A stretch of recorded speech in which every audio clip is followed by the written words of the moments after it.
नाज़रीन ग्रामी, खातून का ताल्लुक फ्रांस से था।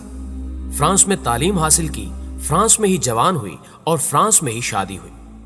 खाविंद गुजरांवाला का रिहायशी था, लेकिन पेरिस में रहता था। खातून का मैका लाहौर में था। मैके और ससुराल के ताल्लुकात ठीक नहीं थे। खाविंद खातून को मैके जाने से रोकता रहता था। घर गुजरांवाला में था। ये गुजरांवाला में ही रहती थी। पढ़ी लिखी, बाएतमाद और समझदार थी। ये 8 सितंबर को शॉपिंग के लिए लाहौर गई। तीनों बच्चे भी इसके साथ थे। शॉपिंग के बाद वालदा के घर चली गई। रात का खाना खाया, बच्चों को नींद आ गई तो इसने गुजरांवाला वापस जाने का फैसला कर लिया। वालदा रोकती रह गई, लेकिन इसका ख्याल था कि खाविंद को पता चल गया तो वो नाराज हो जाएगा। लाहौर से गुजरांवाला का फासला सिर्फ 40 मिनट का था। ये अक्सर आती जाती रहती थी, लिहाजा परेशानी की कोई बात नहीं थी। ये रात 12:30 बजे लाहौर से निकली। महमूद बूटी से मोटरवे पर आई और गुजरांवाला की तरफ ड्राइव करने लगी। ये रात 1:05 पर ईस्टर्न बाईपास से लाहौर सियालकोट मोटरवे पर आई। ये जूं ही लिंक रोड पर पहुंची, इसकी गाड़ी का पेट्रोल खत्म हो गया। सड़क पर अंधेरा था। ये खौफजदा हो गई। बच्चे पिछली सीटों पर सोए हुए थे। इसने फौरन अपने खालाजाद भाई सरदार शहजाद को फोन किया। उसने मशवरा दिया कि तुम 130 डायल करके मोटरवे पुलिस को इत्तला दो, मैं भी आ रहा हूं। उसने अपने दोस्त जुनेद को साथ लिया और ये गुजरांवाला से रवाना हो गए। खातून ने हेल्पलाइन पर मोटरवे पुलिस को फोन कर दिया। इसे बताया गया कि आप M11 की लिंक रोड पर हैं और ये मोटरवे पुलिस की हद में नहीं आती। तहम मोटरवे पुलिस ने खातून को एक मकामी नंबर दे दिया। खातून ने उस नंबर पर राब्ता किया और बताया कि मैं अकेली हूं, मेरे साथ बच्चे हैं और मैं इस वक्त लिंक रोड पर फंस गई हूं। उसे बताया गया कि आप फिक्र ना करें, हम कुछ करते हैं। प्यारे दोस्तों, मैं बात आगे बढ़ाने से पहले आपको यह भी बताता चलूं कि लाहौर सियालकोट मोटरवे मार्च 2020 में मुकम्मल हुई थी। पंजाब हुकूमत ने इसकी निगरानी के लिए स्पेशल फोर्स बनाई थी और ये फोर्स पंजाब पुलिस या मोटरवे पुलिस की बजाय कमिश्नर लाहौर के मातहत थी, मगर यह भी मुकम्मल तौर पर एक्टिव नहीं थी। चुनांचे लाहौर सियालकोट मोटरवे और इसके लिंक का 4 किलोमीटर का टुकड़ा अमलन किसी के कंट्रोल में नहीं था। इसके गिर्द 3 गांव आबाद हैं। इन गांव के लुच्चे लफंगे अफराद अक्सर मोटरवे पर आकर गाड़ियां लूटते रहते हैं। ऐसे बेशुमार वाकयात रिपोर्ट हो चुके हैं। अब मैं वापस खातून की स्टोरी की तरफ आता हूं।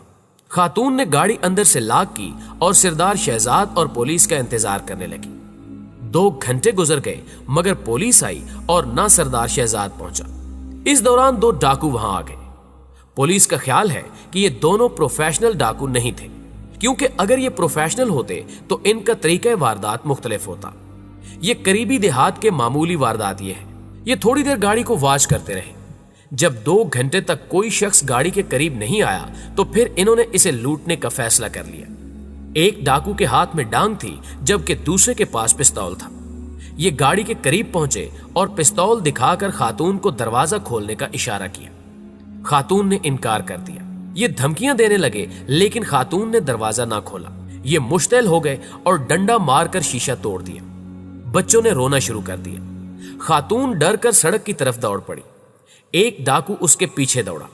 इस दौरान वहां से एक गाड़ी गुजरी। गाड़ी के ड्राइवर ने खातून को देख लिया, मगर उसकी स्पीड ज्यादा थी।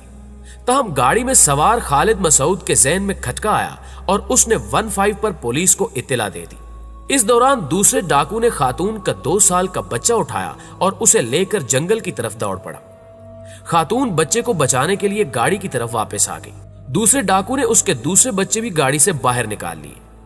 मां बच्चों को बचाने के लिए उनके साथ उलझ पड़ी। वो बार बार बच्चों को कलमा पढ़ने और अल्लाह से मदद मांगने की तलकीन भी कर रही थी। बच्चे चीख रहे थे। खातून डाकुओं की मिन्नतें भी कर रही थी, लेकिन दुनिया में इंसान से बड़ा दरिंदा कोई नहीं होता। ये जब जानवर बनता है तो ये जानवरों को भी शर्मिंदा कर देता है। ये भी दरिंदे थे। ये चारों को धकेल कर सड़क से नीचे खाई में ले गए। आगे जंगल था। एक डाकू ने तीनों बच्चों को साइड पर फेंका और उनके सर पर पिस्तौल रख दिया। बच्चे सिसक रहे थे, जबकि दूसरे डाकू ने खातून को बेबस करना शुरू कर दिया। वो उससे लड़ती रही। इस दौरान पहले डाकू ने बच्चों को मारना शुरू कर दिया। वो मां थी, चुनांचे वो बच्चों की सलामती के लिए ढीली पड़ गई। दूसरा डाकू आगे बढ़ा और पहला बच्चों के सर पर खड़ा हो गया। दोनों डाकुओं को कोई जल्दी कोई परेशानी नहीं थी। दोनों ने इसके बाद गाड़ी से खातून के जेवर, नकदी और एटीएम कार्ड लिए और उससे कहा, खामोश होकर यहां पर बैठी रहो, अगर तुम सड़क पर गई तो तुम चारों को गोली मार देंगे। इस दौरान दूर से मोटरसाइकिल की आवाज आई। वो दोनों उठे और अंधेरे में गुम हो गए।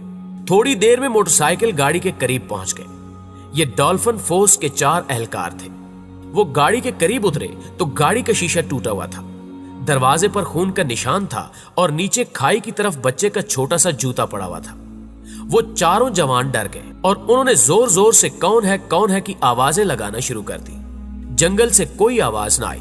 डॉल्फिन फोर्स के एक जवान ने 2 हवाई फायर किए और वो खाई में उतर गया। खाई 15 फुट गहरी थी और उसमें भी अंधेरा था। जवान आवाजें लगाता हुआ आगे बढ़ता गया। आगे खेत शुरू हो गया। उसे अचानक टार्च की रोशनी में जमीन पर कोई चीज दिखाई दी। उसने झुककर देखा तो यह बच्चे का दूसरा जूता था। वो आगे बढ़ने लगा। इस दौरान उसे किसी औरत की डरी सहमी आवाज आई, अल्लाह का वास्ता है, हमें कत्ल ना करो, हम किसी को कुछ नहीं बताएंगे। वो आवाज की तरफ दौड़ा और फिर सामने का मंजर देखकर दहल गया। सामने खेत के किनारे एक खौफजदा औरत बैठी थी। उसके कपड़े फटे हुए थे, जिस्म पर खराशें थीं और 3 खौफजदा बच्चे उसके साथ लिपटे हुए थे।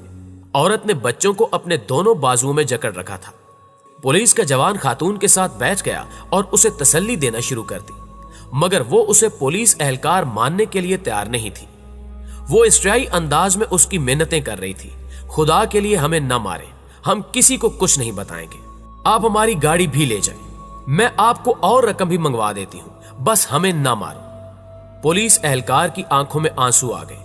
उसने उससे कहा, बहन आप परेशान ना हो, मैं वाकई पुलिस एहलकार हूं। लेकिन वो उसे पुलिस एहलकार मानने के लिए तैयार नहीं थी। इस दौरान दूसरे एहलकार भी आ गए।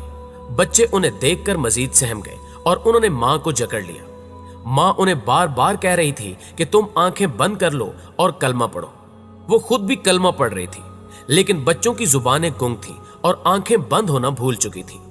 वो पथराई हुई आंखों से पुलिस एहलकारों और टार्च की लाइट की तरफ देख रहे थे। पुलिस एहलकारों ने वायरलेस पर कंट्रोल ऑफिस को इत्तला दे दी। पुलिस मुतहरिक हो गई। खातून एसएचओ को भी बुला लिया गया। आधे घंटे में पुलिस पहुंच गई। खातून एसएचओ ने खातून को तसल्ली दी, उसके जिस्म पर चादर डाली और ये उसे और उसके बच्चों को लेकर सड़क पर पहुंच गई। इस दौरान खातून का कजन सरदार शहजाद भी पहुंच गया। खातून मेडिकल के लिए तैयार नहीं थी। पुलिस ने उसे बड़ी मुश्किल से रजामंद किया। ये उसे बच्चों समेत अस्पताल लेकर गई। मेडिकल टेस्ट कराए, नमूने लिए और उन्हें घर वालों के हवाले कर दिया। ये लोग घर पहुंच गए, लेकिन आज छठे दिन भी बच्चे फटी हुई आंखों से दरो दीवार को देखते हैं। ये हर अजनबी शख्स को देखकर कांपने लगते हैं और चीख चीख कर कहते हैं कि अंकल हमारी मामा को मत मारे, प्लीज इन्हें छोड़ दें। ये बच्चे अलमिया हैं, लेकिन इनसे बड़ा अलमिया खातून है। ये सारा दिन बाथरूम में गुजार देती है। ये अब तक अपने जिस्म पर हजारों टन पानी बहा चुकी है, लेकिन इसके जिस्म से इस निजाम, इस मुआशरे की घिन नहीं उतर रही। ये खुद को पाक नहीं समझ रही और ये औरत उस वक्त तक पाक नहीं हो सकेगी जब तक हम लोग इस मुल्क को मुल्क और इस मुआशरे को मुआशरा कहते रहेंगे।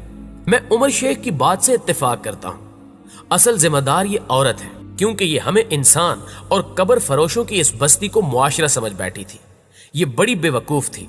ये समझ रही थी कि इस्लामी जमहूरिया पाकिस्तान में भी इंसान बसते हैं और ये इंसान औरतों को औरत नहीं, माँ, बहन और बेटी समझते हैं। ये समझ रही थी कि इस मुल्क में लॉ भी है और आर्डर भी। चुनांचे ये उठी, बच्चों को लिया और रात के वक्त लाहौर से गुजरांवाला रवाना हो गई। और ये भूल गई कि ये रियासत बेशक रियासत मदीना है, लेकिन इसमें हजरत उमर फारूक रजी अल्लाह ताला अन्हो नहीं है। यहाँ औरत तो औरत, बच्चे भी महफूज नहीं है। ये औरत कितनी बेवकूफ थी कि ये दरिंदों के इस गार को मुआशरा समझ बैठी थी। नाज़रीन ग्रामी, आज की वीडियो में बस इतना ही। मुझे पूरी उम्मीद है कि आज की इस वीडियो ने आपको भी अंदर से हिला दिया होगा। अगर वाकई ऐसा है तो वीडियो को लाइक कीजिए और इसे अपने तमाम दोस्तों के साथ शेयर कीजिए। शायद इस तरह हमारी ये आवाज हुकामे बाला तक पहुंच सके और वो इस सिस्टम में कोई जान पैदा कर सके। जल्दी हाजिर होते हैं एक और मालूमाती वीडियो के साथ। तब तक अपना ढेर सारा ख्याल रखिएगा। अल्लाह निगहबान।